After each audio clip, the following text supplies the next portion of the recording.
FDI जो इस देश में लागू कराने की कवायद भारत की सरकार कर रही है, हम उसको फॉरेन डकैती इन इंडिया मानते हैं और हम इस देश में फॉरेन डकैती इन इंडिया नहीं होने देंगे।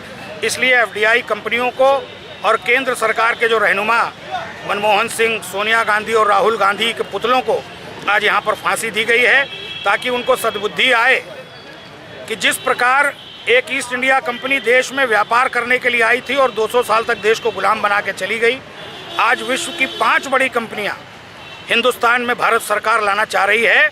ये 5 बड़ी कंपनियां सिवाय इस देश की आज़ादी को खतरे में डालने के, इस देश में अराजकता फैलाने के और इस देश में कम से कम 25 करोड़ लोगों को बेरोजगार करने के और कोई काम नहीं करेंगी। वो यहाँ कमाई करने आएंगी, यहाँ का पैसा विदेश ले जाएंगी और हिंदुस्तान के लोगों को आत्महत्या करने पर मजबूर करेंगी। इसलिए इस फॉरेन डकैती इन इंडिया के विरोध में आज पूरे देश में ये प्रदर्शन हो रहा है। खाली लखनऊ में नहीं, हिंदुस्तान के हर राज्य में ये प्रदर्शन हुआ है और एफडीआई के पुतले को फांसी दी गई है।